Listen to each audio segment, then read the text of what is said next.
খবরের শিরোনামগুলো আগে একটু মন দিয়ে শুনুন দর্শক। একদিকে ডোনাল্ড ট্রাম্প মাঝরাতে ইরানের উপর একটা ভয়াবহ হামলার নির্দেশ দিয়েও শেষ মুহূর্তে তা বাতিল করেছেন এবং দাবি করছেন একটা ঐতিহাসিক চুক্তি নাকি প্রায় চূড়ান্ত। অন্যদিকে ইরান বলছে ট্রাম্প সম্পূর্ণ গালগল্প করছেন। আর এই কথার লড়াইয়ের মাঝেই হরমুজ প্রণালীতে উঠছে মিসাইল আর ড্রোন, আটকা পড়ছে তেলের জাহাজ। খোদ ইসরায়েল নাকি এই চুক্তিতে সম্মতি দিয়েছে, কিন্তু পর্দার আড়ালের আসল কূটনীতিটা কি? সত্যি কি যুদ্ধ থামছে, নাকি এটা আমেরিকার নতুন কোনো চাল?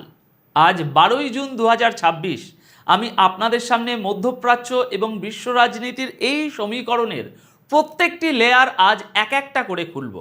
কোনো অহেতুক সাসপেন্স নয়, বরং একদম প্র্যাকটিক্যাল জায়গা থেকে আমরা বোঝার চেষ্টা করব এই মুহূর্তে গ্লোবাল পলিটিক্সে ঠিক কী ঘটছে। দেখুন দর্শক, গত রাত থেকে ইরান এবং আমেরিকার মধ্যে যে হাই ভোল্টেজ ড্রামা চলছে তার খবর আপনারা হয়তো অনেকেই কিছুটা পেয়েছেন, কিন্তু আসল ব্যাপারটা হলো ক্যামেরার সামনে যে বয়ানগুলো দেওয়া হচ্ছে গত রাত থেকে আর পর্দার আড়ালে যে খেলাটা চলছে তার মধ্যে আকাশ পাতাল তফাৎ। আমি ইচ্ছে করেই রাতে আপনাদের কোনো আপডেট দেইনি, কারণ প্রতি ঘন্টায় পরিস্থিতি এমনভাবে বদলাচ্ছিল যে কোনো সিদ্ধান্তে আসাটা একদম বোকামি হতো। একদিকে ডোনাল্ড ট্রাম্প টানা 3 দিন ধরে বড় ধরনের হামলার হুমকি দিচ্ছিলেন, আর তারপর হঠাৎ করেই সুর পাল্টে বললেন হামলা বাতিল, ইরানের সাথে ডিল প্রায় চূড়ান্ত। অন্যদিকে ইরান সারা রাত ধরে এই ধরনের কোনো চুক্তির কথা অস্বীকার করে আসছিল। সকাল হতে হতে পরিস্থিতি আরও ঘোলাটে হয়ে যায়। এখন প্রশ্ন হলো, যদি চুক্তি হয়েই থাকে তাহলে হামলা কেন হচ্ছে? হ্যাঁ, হামলা হয়েছে, আর যদি হামলা হয়েই থাকে তাহলে কিসের চুক্তির কথা বলছে আমেরিকা? এখানে কারো জয় বা কারো পরাজয়ের ইমোশনাল কথাবার্তা বলে লাভ নেই। আমরা একদম টাইম লাইন ধরে লজিক্যালি পুরো ঘটনাটি বিশ্লেষণ করব।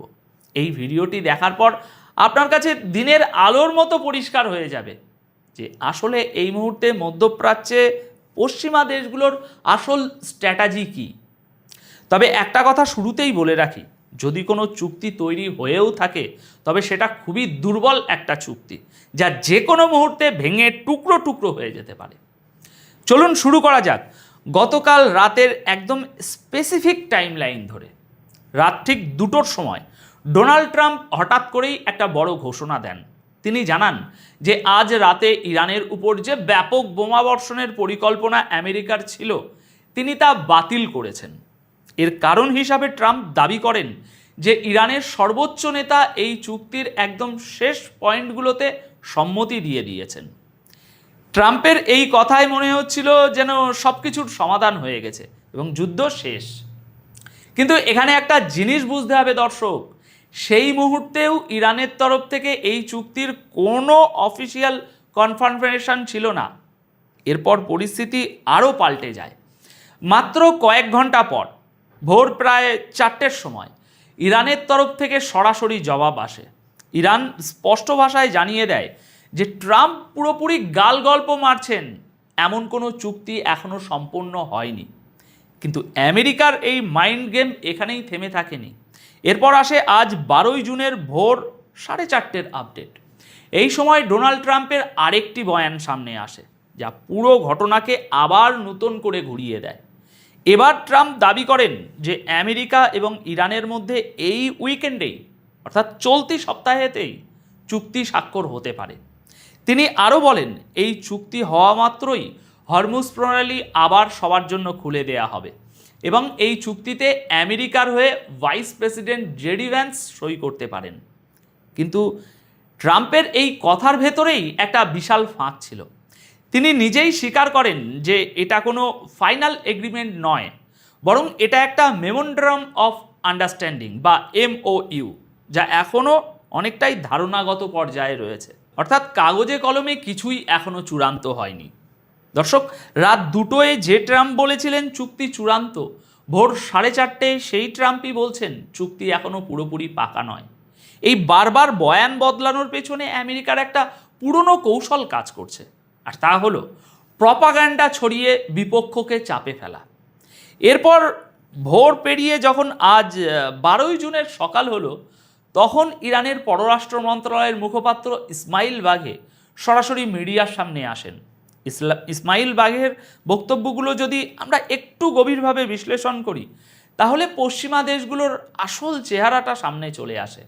বাঘে স্পষ্ট স্বীকার করেন যে যুদ্ধ থামানোর চুক্তির একটা বড় অংশ প্রায় প্রস্তুত হয়ে গেছে, কিন্তু আসল সমস্যাটা কোথায় জানেন? আসল সমস্যা হলো খোদ আমেরিকা। বাঘে অত্যন্ত লজিক্যাল একটি পয়েন্ট তুলে ধরেন। তিনি বলেন, ইরান শুরু থেকেই সৎ উদ্দেশ্যে আলোচনা চালিয়ে যাচ্ছে, কিন্তু আমেরিকা বারবার নিজেদের অবস্থান পরিবর্তন করছে। কখনো তারা নতুন শর্ত চাপিয়ে দিচ্ছে, কখনো কথা ঘুরিয়ে ফেলছে, আবার কখনো আলোচনার টেবিল সাজিয়ে রেখেই পেছন থেকে হামলা চালাচ্ছে। দর্শক, এটাই হলো আমেরিকার ডিপ্লোম্যাসি। একদিকে তারা শান্তির কথা বলে দুনিয়াকে দেখায় যে তারা যুদ্ধ থামাতে চায়, আর অন্যদিকে মাটিতে সামরিক শক্তির ব্যবহার অব্যাহত রাখে। ইসমাইল বাঘে এটাও স্মরণ করিয়ে দেন যে গত এপ্রিলে যে যুদ্ধবিরতির ঘোষণা হয়েছিল, আমেরিকা এবং ইসরায়েল নিজেরাই বারবার তা লঙ্ঘন করেছে। এখন একদিকে ট্রাম্প বলছেন চুক্তি কাছাকাছি, আর ইরানও বলছে ড্রাফট তৈরি, কিন্তু এই বারবার শর্ত বদলের কারণে এই চুক্তির ভবিষ্যৎ আসলেই অন্ধকার। দর্শক, এখানে একটা খুব গুরুত্বপূর্ণ প্রশ্ন আসে। ডোনাল্ড ট্রাম্প ইরানের খার্গ আইল্যান্ড দখল করার যে হুমকি দিয়েছিলেন, তা থেকে হঠাৎ কেন তিনি পিছিয়ে এলেন?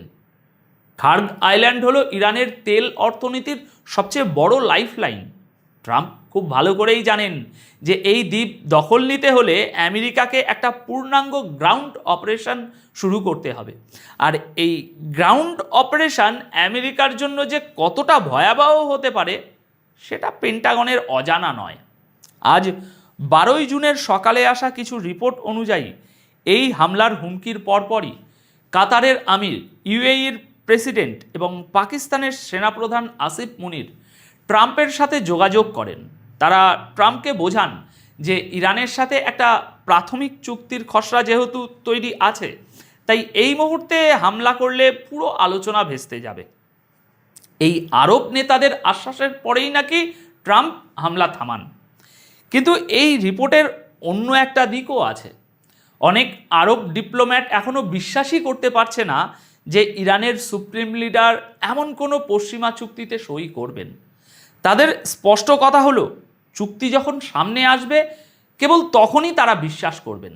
অর্থাৎ মুখে মুখে শান্তির কথা বলা হলেও ভেতরে ভেতরে অবিশ্বাস এবং সন্দেহের একেবারে বলতে পারেন পাহাড় জমে আছে। এই যে এতক্ষণ আমরা চুক্তির কথা শুনলাম, এবার আসুন মাটির বাস্তবের দিকে তাকাই, যেখানেকার চিত্রটা সম্পূর্ণ ভিন্ন।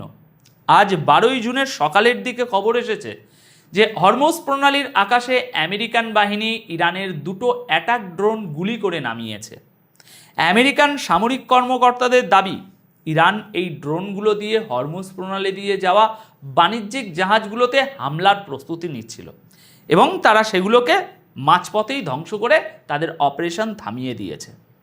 আমেরিকা বুক ফুলিয়ে দাবি করছে যে হরমুজ প্রণালী দিয়ে জাহাজের যাতায়াত এখনও চালু আছে। অর্থাৎ বুঝতে পারছেন তো দর্শক, একদিকে টেবিলের উপর চুক্তির মূল্য ঝোলানো হচ্ছে, আর অন্যদিকে সমুদ্রের বুকে চলছে চরম পেশি শক্তির লড়াই। পরিস্থিতি মোটেও ততটা শান্ত নয় যতটা হোয়াইট হাউসের বয়ানে প্রমাণ করার চেষ্টা করা হচ্ছে। আর ইরানও কিন্তু চুপ করে বসে নেই। আজ 12ই জুনের দুপুরবেলাতেই ইরানি মিডিয়া একটি ব্রেকিং নিউজ দেয়। তারা জানায় যে হরমুজ প্রণালীতে ইরানের আইআরজিসি একটি তেলের ট্যাঙ্কারকে আটকে দিয়েছে। কেন দিয়েছে? ইরানের দাবি, ওই জাহাজটি তাদের নিরাপত্তার নিয়মাবলী অমান্য করে এগিয়ে যাওয়ার চেষ্টা করছিল। এর আগে গত রাতে সিরিক অঞ্চলে যে বড় বড় বিস্ফোরণের শব্দ শোনা গিয়েছিল, সেগুলো আসলে কোনো আমেরিকান হামলা ছিল না, বরং সেগুলো ছিল আইআরজিসি নেভির এই জাহাজ আটকানোর অপারেশনেরই একটা অংশ। মানে সোজা কথায় ইরান ওই জাহাজটিকে আটকাতে সামরিক ফোর্সের ব্যবহার করেছে। ইরান পুরো বিশ্বকে একটা কড়া বার্তা দিয়ে দিয়েছে। তারা বলেছে, আমেরিকার সাম্প্রতিক হামলার পর হরমুজ প্রণালীতে ইরানের নজরদারি আরও কঠোর হয়েছে, কঠোর করবে ইরান। আইআরজিসির অনুমতি ছাড়া বা তাদের নির্দেশ অমান্য করে কোনো দেশের জাহাজ যদি এই প্রণালী পার হওয়ার চেষ্টা করে তবে তার বিরুদ্ধে কঠোর ব্যবস্থা নেওয়া হবে। ইরান জাহাজের ক্যাপ্টেনদের পরিষ্কার জানিয়ে দিয়েছে। কি জানিয়েছে আমেরিকার কথায় যেন তারা ভরসা না করে, বরং আইআরজিসির নিয়ম মেনেই যেন তারা ওই অঞ্চলে চলাচল করে। এখন এর মানে কি দাঁড়ালো? এর মানে হলো আমেরিকা যতই দাবি করুক সাগরে তাদের নিয়ন্ত্রণ আছে, কিন্তু আসল নিয়ন্ত্রণ এবং আধিপত্য ইরানই দেখাচ্ছে। সমুদ্রের এই ভূ রাজনীতিতে কেউ কাউকে এখন 1 ইঞ্চি জায়গাও ছেড়ে দিচ্ছে না। এখন ভিডিওর একদম এই শেষ অংশে এসে একটা অত্যন্ত গুরুত্বপূর্ণ পয়েন্ট নিয়ে কথা বলতে চাই দর্শক। ট্রাম্প দাবি করেছেন যে ইরানের সাথে এই চুক্তিতে ইসরায়েলও নাকি সম্মতি দিয়েছে। দর্শক, এই জায়গাটাতেই সবচেয়ে বড় জিওপলিটিক্যাল ফাঁদ লুকিয়ে আছে। ইসরায়েল যে চুক্তিতে রাজি হবে ইরান সেই চুক্তি মেনে নেবে, এমনটা ভাবার রাজনৈতিক মূর্খতা ছাড়া আর কিছুই নয়। ইসরায়েল সবসময়ই চেয়েছে ইরানের নিউক্লিয়ার প্রোগ্রাম ধ্বংস করতে এবং তাদের সমৃদ্ধ ইউরেনিয়ামগুলো হস্তগত করতে। ইরান যদি ইসরায়েলের মন মতো কোনো চুক্তিতে সই করে তবে সেটা হবে ইরানের জন্য চরম আত্মঘাতী এবং চরম দুর্বলতার লক্ষণ। আমি ব্যক্তিগতভাবে বিশ্বাস করি না যে ইরান এমন কিছু মেনে নেবে। অনেকেই এখন আবেগে ভাসছেন, কিন্তু আমাদের রিয়ালিটিতে থাকতে হবে। আমেরিকার সামরিক ক্ষমতা কতটুকু তা সবারই জানা, কিন্তু তার বিপরীতে ইরান একা যেভাবে লড়ছে সেটা সত্যি অভাবনীয়। একা দাঁড়িয়ে লড়াই করার জন্য ইরানের সাহসের তারিফও করতে হবে। ইরানের পার্লামেন্টের স্পিকার গালিবাফ পরিষ্কার ভাষায় হুমকি দিয়ে রেখেছেন, যদি এই আগ্রাসন চলতে থাকে তবে বিশ্ব একটি সম্পূর্ণ ভিন্ন ও ভয়ানক ইরানকে দেখতে পাবে। এদিকে এরই মধ্যে খবর আসছে আমেরিকা এই চুক্তির ভেতর নতুন করে নিউক্লিয়ার শর্ত চাপিয়ে দেওয়ার চেষ্টা করছে, যা ইরান সরাসরি প্রত্যাখ্যান করেছে। তাই দর্শক, এই ইঁদুর বিড়াল খেলা এত সহজে শেষ হওয়ার নয়। আজকের এই বিশ্লেষণ থেকে একটা বিষয় খুব পরিষ্কার, যে গ্লোবাল পাওয়ার পলিটিক্সে কোনো কিছুই আসলে ফেস ভ্যালুতে বিশ্বাস করা যায় না। মিডিয়াতে যে শান্তির চুক্তির কথা বলা হচ্ছে তা আদতে একটা কৌশলগত বিরতি নেওয়ার চেষ্টা মাত্র। গ্রাউন্ড রিয়ালিটিতে হরমুজ প্রণালীর দখল নিয়ে যে যুদ্ধ শুরু হয়েছে তা বিশ্ব অর্থনীতিকে আগামী দিনে আরও বড় সংকটের দিকে ঠেলে দিতে পারে। এখন দর্শক, আপনাদের কি মনে হয়, আমেরিকা কি সত্যি যুদ্ধ থামাতে চায়, নাকি এটা কেবলই তাদের নতুন করে শক্তি সঞ্চয় করার একটা কৌশল মাত্র? আর ইসরায়েল কি কখনো ইরানকে ছাড় দেবে? আপনাদের মূল্যবান